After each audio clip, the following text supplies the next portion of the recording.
Hello guys, welcome to my channel the mask man reviews. So ఈరోజు మనం మన national crush Rashmika Mandanna నటించిన the girl friend trailer గురించి మాట్లాడుకుందాం. సో ట్రైలర్ చూసిన వెంటనే నాకేమనిపించింది, మూవీ ఎలా ఉండబోతుంది అన్ని విషయాలు మాట్లాడుకుందాం. Let's go. సో ట్రైలర్లో రష్మిక చాలా క్యూట్గా, చాలా కొత్తగా కనిపిస్తుంది. ఆమె లుక్స్ ఇంకా ఎమోషన్స్ చాలా బాగున్నాయి. సో ఇందులో హీరో రోల్గా దీక్షిత్ శెట్టి నటిస్తున్నాడు. సో మీకు తెలియని విషయం ఏంటంటే కర్ణాటకలో ఇతనికి చాలామంది ఫ్యాన్స్ ఉన్నారు. సో ట్రైలర్ చూసినప్పుడు ఏమర్థమవుతుందంటే హీరో హీరోయిన్ మధ్యలో లవ్ స్టోరీ మొదలై తర్వాత ఇంటెన్స్గా ఎమోషనల్గా మారబోతుందని అర్థమవుతుంది. ఇదైతే నార్మల్ లవ్ స్టోరీ కాదు అనే ఫీలింగ్ అయితే ఇస్తుంది. వీళ్ళిద్దరి మధ్య కొంచెం టాక్సిక్ లవ్ ఇంకా పొసెసివ్ థీమ్ అనేది కనిపిస్తుంది. సో హీరో దీక్షితే కొంచెం టాక్సిక్ అని అనిపిస్తుంది. సో బాగున్న పాయింట్స్ ఏంటంటే ఇందులో రష్మిక యాక్టింగ్ చాలా బాగుందని అనిపిస్తుంది. ఆమె ఎక్స్ప్రెషన్స్, ఎమోషన్స్ చాలా న్యాచురల్గా కనిపిస్తున్నాయి. సో నార్మల్గా ఆమె చాలా క్యూట్ ఇంకా చాలా అమాయకంగా కనిపిస్తుంది. సో చాలా ఇన్నోసెంట్ అనుకుంటా ఇందులో.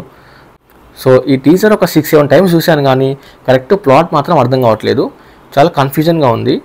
గట్టిగానే ప్లాన్ చేశారు ఇలా. సో టీజర్ ఇలా చేయడం చాలా గ్రేట్ అనమాట. లైక్ అసలు ప్లాట్ అర్థం కాకుండా ఆడియన్స్కి ఇంట్రెస్టింగ్గా ప్లస్ కొంచెం క్యూరియాసిటీ వచ్చేలాగా టీజర్ ఇచ్చాడు. దట్ ఈస్ సో చాలా చాలా ఇంట్రెస్టింగ్గా ఉంది, క్యూరియాసిటీ వస్తుంది. సో డైరెక్టర్ వచ్చేసి రాహుల్ రవీంద్రన్. ఇతని పాత మూవీ ఉంది కదా చీలాసవ్. సో అది కూడా ఎక్సలెంట్ మూవీ. ఆ మూవీకి చాలామంది ఫ్యాన్స్ ఉన్నారు. ఇంకా ఆ మూవీ చూసిన తర్వాత ఆ ఫ్యాన్స్ తర్వాత ఇది చూసిన తర్వాత ఫుల్ ఎక్స్పెక్టేషన్తో ఉన్నారు. కాబట్టి మెయిన్గా ట్రైలర్లో ఎక్కువ సీరియస్ ఎమోషన్స్ ఉన్నాయి కాబట్టి ఇది ఫన్ లవ్ స్టోరీ అయితే కాదు అని అర్థమైపోయింది. సో ఇంకా ఫన్ లవ్ స్టోరీ ఎక్స్పెక్ట్ చేసే వాళ్ళకి మాత్రం కొంచెం హెవీగా అనిపించవచ్చు. సో మొత్తం మీద టీజర్ చూసిన తర్వాత సినిమా మీద క్యూరియాసిటీ పెరిగింది భయ్య. సో రష్మిక ఈసారి సీరియస్ క్యారెక్టర్లో కనిపించబోతుంది. సో ఇక్కడ గుడ్ పాయింట్ ఏంటంటే ఈ ఇయర్లో రష్మికది ఇది 4th movie. So Chhaava, Kubera, తమ్మ, ఇప్పుడు ద గర్ల్ ఫ్రెండ్. సో చాలా బాగా బ్యాలెన్స్ చేస్తుంది.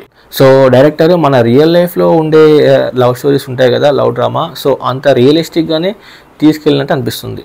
సో సినిమాకి ముందు ఈ ట్రైలర్ మాత్రం మంచి హైప్ క్రియేట్ చేస్తుంది. సో మధ్యలో అను ఇమాన్యుయల్ వస్తుంది కదా, సో తనకి స్పెషల్ క్యారెక్టర్ ఇచ్చిన అనిపిస్తుంది. సో తన లుక్స్ ఇంకా మేకప్ కూడా స్టన్నింగ్గా ఉన్నాయి. సో లైక్ మన రష్మికకి డామినేట్గా చూపించేలాగా పెట్టారు. సో ఇందులో మధ్యలో లాస్ట్ డైలాగ్ వస్తుంది, లైక్ నేను విరాట్ కోహ్లీ, నా అనుష్క అక్కడ ఉంది. సో ఈ డైలాగ్ కూడా బాగుంది. సో ఇంకొక డైలాగ్ కూడా ఉంటుంది కదా, రావు రమేష్ అంటాడు ఫోన్లో, నాకు ఇంత క్యారెక్టర్లెస్ కూతురు పుట్టిందంటే నాకు చాలా అసహ్యంగా ఉండేది సంథింగ్. సో ఆ డైలాగ్ చూస్తుంటే మన హీరోయిన్ రష్మిక చాలా మంచి క్యారెక్టర్ అనిపిస్తుంది. So Rashmika Mandanna acting performance కూడా చాలా బాగుంది when compare to her back Hindi films. ఆ లవ్ డ్రామా ఇంకా ఆ టాక్సిక్ బిహేవియర్ ఇంకా కొంచెం ఎమోషన్స్లో డిఫరెన్షియేషన్, సో ఇవన్నీ చూస్తుంటే కొంచెం డియర్ కామ్రేడ్ మూవీ ఫీలే వస్తుంది. కానీ ఖచ్చితంగా అలా అయితే ఉండదు, కానీ జస్ట్ ఆ ఫీల్ కొంచెం అట్లా వస్తుంది అంతే. కానీ అసలు ప్లాటే లేకుండా ఆడియన్స్కి మంచి కన్ఫ్యూజన్ ఇచ్చి క్యూరియాసిటీ తెప్పించాడు చూడు.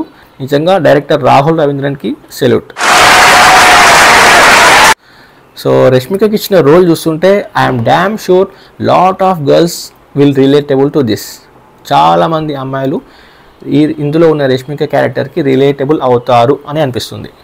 సో రష్మిక ఎమోషన్స్ చూస్తుంటే తను లవ్ జర్నీలో ఉంటుంది, హ్యాపీగా ఉంటుంది, కానీ చాలా ఇన్నోసెంట్గా కనిపిస్తుంది. తర్వాత సఫరింగ్ కూడా ఉంటుంది. సో మధ్యలో ఒక షాట్ ఉంది, ఒక మర్రి చెట్టు ఒక షాట్ ఉంది కదా, ఆ షాట్ మాత్రం క్రేజీగా ఉంది. సో దానికి మీనింగ్ ఏమై ఉంటుందబ్బా అని ఆలోచిస్తే లైక్ తనని ఎవరూ అర్థం చేసుకోవట్లేదు అని, లేకపోతే అందరూ తనకి పెయిన్ ఇచ్చారు అని అర్థమవుతుంది. సో ఎందుకంటే నార్మల్గా రియల్ లైఫ్లో కూడా చాలామందికి ఇలానే జరుగుతాయి. సో మధ్యలో డైరెక్టర్ రాహుల్ వచ్చి చెప్తాడు లైక్ హౌ యూ రియాక్ట్ అని, నువ్వు ఎలా రియాక్ట్ అవుతావు అని ఒక డైలాగ్ చెప్తాడు రాహుల్. కాదు, ఇక్కడ నువ్వు ఎలా రియాక్ట్ అవుతున్నావు అనేది చాలా important. It is showing other side of love. How a girl reacts in love to her boyfriend, to her father, to the society, beyond herself. It should be a raised point. So it's like a girl hidden pain anamata.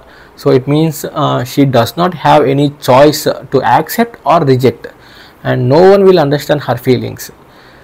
తన అభిప్రాయాలకు కానీ తన డిసిషన్స్కి కానీ respect ఇవ్వకుండా తన ఫీలింగ్స్ని ఎవరు అర్థం చేసుకోకుండా ఉన్నప్పుడు కలిగే బాధ. It's a girl hidden pain. So I'm damn sure she is going to nail the performance.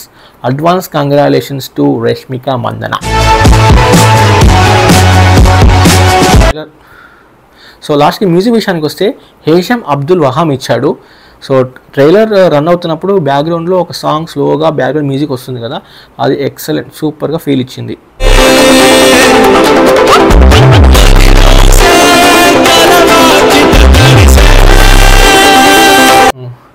So మెయిన్గా producers Vidya and Dheeraj names పడేటప్పుడు ఒక వాయిలిన్ బిట్ వస్తుంది భయ్యా, నా గుండె జారింది.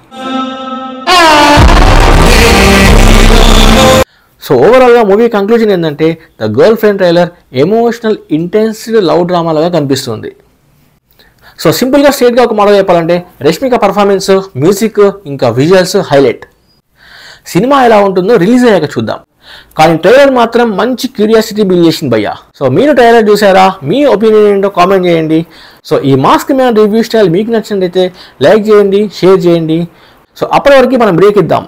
బ్రేక్ అంటే చిన్నగా నెక్స్ట్ రివ్యూ వీడియో వచ్చే వరకు బ్రేక్ అన్నట్టు. మనం ఒక చిన్న బ్రేక్ తీసుకుందామా? చిన్న అంటే సో అప్పటి వరకు సబ్స్క్రైబ్ చేయొచ్చు కదా. హాయ్, నా పెర్ఫార్మెన్స్ మీకు నచ్చినట్టయితే స్మాల్ బాస్ అని స్పేస్ ఇచ్చి పద్మశ్రీ PAD MA